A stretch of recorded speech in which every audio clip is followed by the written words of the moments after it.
Hello. Hey there! Today we're going to be talking about this pen. This pen is made by Labon. I keep saying it slightly Frenchified, Labon. I don't know if I'm supposed to, but I do anyway. Labon is a brand I have known for a long time. I had a quick look and I saw that my first Labon review was uploaded on December 15th, 2011. It's a Taiwanese brand. They make nice pens. They were, in my mind, among the first to use very colorful acrylics. And that's really what I think of when I think of Labon pens. Very colorful, bright, nicely made pens. And I found their quality to be high. Taiwanese company, fun-looking pens, attractive acrylics. Very interesting. Now, they released this new pen called the Formosa. That's a good name. And this is reminiscent of mountains, ocean, etc. I'm going to cover the parts of the pen. I'll do a writing sample. I'll tell you what I like about it, what I don't like about it. But first of all, a very kind thank you to Labon, because I saw this new pen on Instagram, reached out to them, asked if they'd be interested in me reviewing it, because I actually had already received a couple requests to review it. And they said, sure, we'll send you one. So, a very kind thank you. I have said this before, I'll say it again. It is through the generosity of companies like that that I can continue to do reviews like this and that you have something to watch right now. I think we should be very grateful for that. Okay, now, without further ado, let's consider the pen. Okay, let's talk about the Laban Formosa. I'll first show you the box, then I'll show you the parts of the pen, and we'll do some writing. The box is cute, it has this cardboard outer sleeve. Now we have this box which has a nice texture. I also like the way the way it looks. Refill your soul by writing. Labon gold on blue I think typically works well.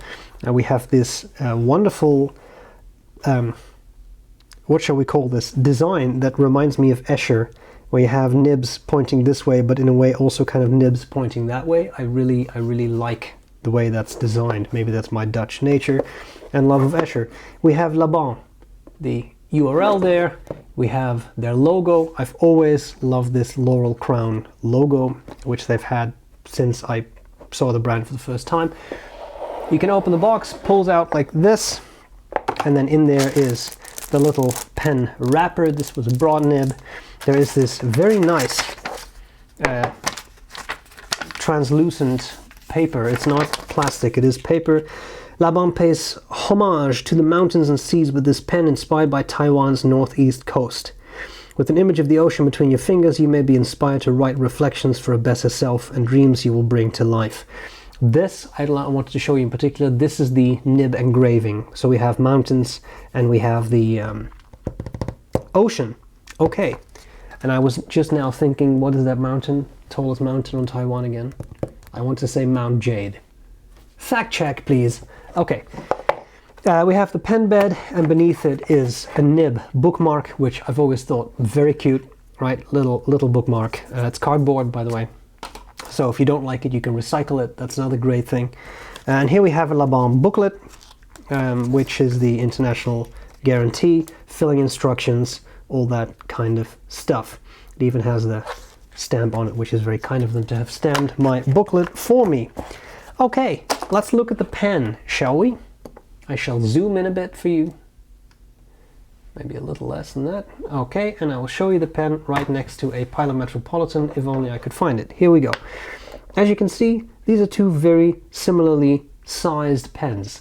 The Labon is a little bit girthier, but in length they're almost identical. So it's certainly not a huge pen, but I do think it's a nice pen, and I'll try to convince you of why that is. So I like the design a lot. It is a brass body, so it has some weight to it, silver plated overlay, an acrylic barrel, and I really like this overlay. It's supposed to have kind of mountains in it, and you can kind of play with it because, like, take this shape, for example. I didn't immediately see mountains, but then when you look at it, it kind of looks like a mountain range. You have the less tall mountains and then a taller mountain. I think it's kind of nice. Also, this acrylic looks very familiar to me. I'm pretty sure that the first Leonardo Momento Zero I had was made of that acrylic, and I've always loved that acrylic. The deep blue with these slightly whitish swirls, that does really remind me of an ocean. Also a bit of a Van Gogh painting, hashtag Van Gogh. It's a very nice material that I think works very well for this purpose of ocean. Okay, finial, nice, same color as the overlay, looks quite nice. The clip, I like the shape of the clip. It's not standard looking, I think it's quite refined. Okay, here we have the clip. The clip functions, stiff enough to work, not spring-loaded, but at least not as far as I can tell. But it is very, very nice because it's stiff enough to work, and it feels like something I would not easily bend out of shape. Sometimes it does, and that makes me nervous. Okay, we have a center band that says Labon, and on the back, nothing. No sausage. Okay, barrel tapers down in what I find a very nice, refined way. This looks like a turning knob, but it's not. It's a cartridge converter filled pen. Okay, we have this overlay. I'll try to spin this around a little bit so you can see that overlay.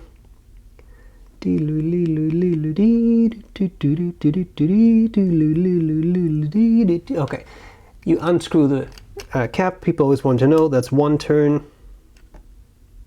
2 turns, about 2 1/4 turns to fully uncap it. Section's metal, not everybody loves that. I've had no issues with it. Hourglass shaped. And then we have the nib, which again has this engraving on it. And I think it's quite nice. Number 6, Jowo nib, available in extra fine, fine, medium, and broad. But because it's Jowo, you can purchase other nibs. Pull this out, push those in. Very simple. If you want a double broad or an italic or something, it's steel. Feed, done. And this is the broad nib. Okay, pen is filled. Cartridge converter. Converter has the Labon name on it. Sorry, brand on it, brand name on it, whatever. Which I think is always nice. Just elevates the converter just a little bit. I know it's just a converter, but that just shows care to me. Now, someone's going to say, can you eyedropper it? Based looking at this barrel, I think that might work, but this is metal though, so I probably wouldn't. Metal threads, acrylic barrel. So maybe only open this up when you really have to. Make sure that those metal threads don't wear out the acrylic threads. Okay, it's not a huge pen.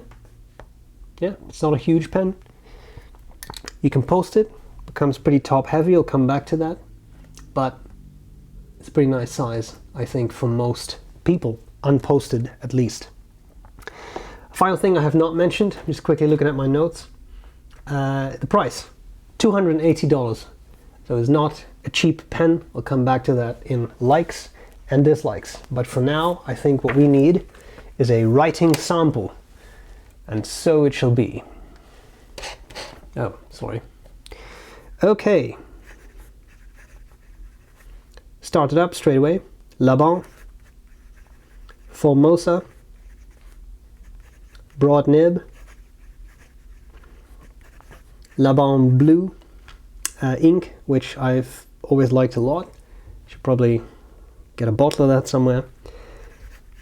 Writing with this pen. So what I will say is, for me,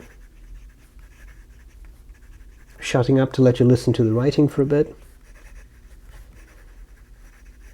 For me, the pen is on the smaller side, and when posted, I find it to become a bit top heavy. But what I will say, probably shouldn't do the fast writing with a very heavy cap on the back, but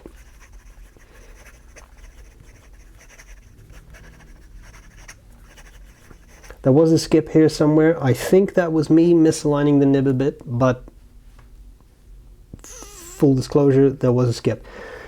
I have found this to be an incredibly reliable nib. I have had no issues with hard starts, I've had no issues with skipping, and nobody would write that fast, I think. In the normal writing, 0 issues. Okay, wetness. In my mind, good. Not too wet, not too dry. Nice and smooth writing, well-adjusted nib. Nothing terrible, I would say. In fact, I really, really like the way it writes. Line variation, This is not a flex nib. It's not advertised as such. You can squeeze out some line variation, start to get some railroading there. Be very careful because it is not a flex nib. It's not advertised as such. Okay, what about reverse writing? That was a hard start there. This is smooth paper though, and I should use my brown protectors again. Reverse writing. Possible. Will run dry, I think. Yep, there we go. But maybe for a little bit. 1 or 2 words. You could also just buy a finer nib if you want a finer writing experience. Okay. I think it's a very pleasant pen, and I've really enjoyed playing with it and writing with it. So let's talk about likes and dislikes. What do I like? What do I not like about this pen? When it comes to Labon, I really have had almost exclusively positive experiences. I've owned a couple of their pens, really a couple of their pens in the past. I've always liked them. The nibs typically were fairly rigid, but very good writers. Very rarely have I found a Laban pen to not write. This is a very good example of a pen that writes beautifully. When I looked at the nib before it was inked up, held it up against the light, I saw what I always like to see, a nib slit that tapers and 2 tines that just don't touch. Typically, in my experience, that makes for a very pleasant writer. And it is, in this case, broad nib. It's not super broad, but it's smooth, very consistent, nice ink flow without being a gusher, everything I want. So you can take this out of the box and it writes, at least this particular exemplar did. I really like that. Number 6, Jowo nib. That does mean that the nibs are easy to replace at this point. Jowo nibs are ubiquitous. You can purchase them in many different websites. So if it turns out that you did actually want a double broad or an extra fine or whatever, you can actually purchase that nib and swap it out. I know that's an additional purchase, but it becomes, especially with steel nibs, relatively affordable to have a full arsenal and just swap them out as you see fit. Yes, they will not have the fancy mountain and ocean engraving, but okay, at that point I suppose you don't really care that much. And maybe you do, and that's fine too. Then you need to buy another pen or get it exchanged. Okay, for me most important is the writing aspect. It wrote beautifully. To me, this is a perfectly adjusted nib. Again, not too wet, not too dry, flows well, doesn't hard start, doesn't skip. It's great. So I really love that. I found the pen relatively comfortable. The section works for me. I know that some people really hate metal sections. I've never really had that issue. What I will say is, for me personally, it's on the small side. And that's a reasonable expectation to have when you purchase this. It's not a large pen. And when I looked at it online in the pictures, without looking at any dimensions, this is all on me, I thought it would be a bigger pen. Laban has definitely created some bigger pens in the past. Think of the now I want to say Menlo, but is that Edison pens? Is it the Mento? Sorry for messing that up. Look it up. It starts with MEN. That's 100% certain. That's one of their bigger pens. The Kaiser is a bigger pen. They don't make that anymore, but they used to in the past. You can find them online sometimes. Nice pens, somewhat bigger pens. So they have certainly made bigger pens. This is not one of them. Having said that, I think this is a size that works for many people. It's a very classic size, and I don't have any issues with it for me personally, as a lover of the slightly bigger pen, sometimes much bigger pen. This is on the smaller side, but okay. The overlay. Overlay is always interesting. It's not for everyone, but I don't want to talk about it from an aesthetic viewpoint because that will differ for everyone. Some people will find this very attractive, other people won't. I really like the acrylic, which I'm fairly certain, I could be wrong, but I'm fairly certain it's the same that was used on some of the Leonardos. I'm pretty sure I've had a the original Momento Zero that I had this acrylic, which I've always loved. As to the overlay, I'm not really an overlay guy typically. I gave this pen to a colleague at work who is one of my office neighbors, who is a historian, and he actually loves fountain pens too, so that's one of the best situations to be in at work. I said, give this a whirl, see what you think. And he really liked it, but he said, for me, the overlay, it starts to dig into my hand. So if you're a little sensitive to that, be aware that that could happen with this pen. I don't find it super sharp, but I'd certainly feel the edges when I run my fingers across them. You're not going to make yourself bleed, but for longer writing, depending on the size of your hands, it could hit you in just a spot where it's a bit more sensitive.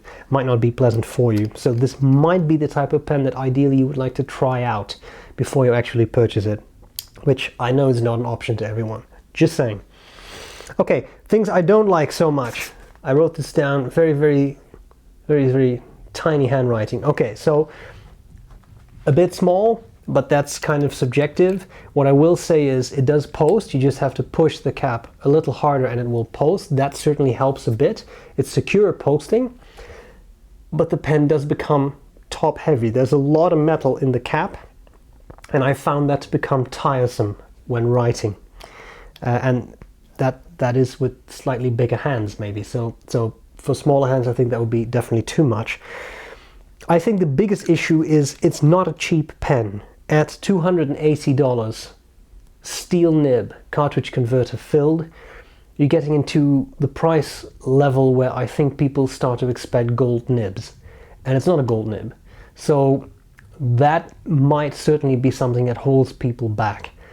I'm not here to defend the price of the pen.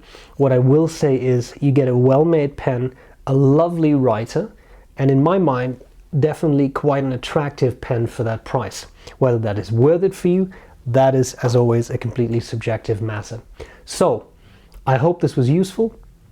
I thanked Laban again for sending me the pen. I really appreciate it. And that's it. Thank you so much for watching. Hope this was useful, and I'll gladly see you later. Bye bye.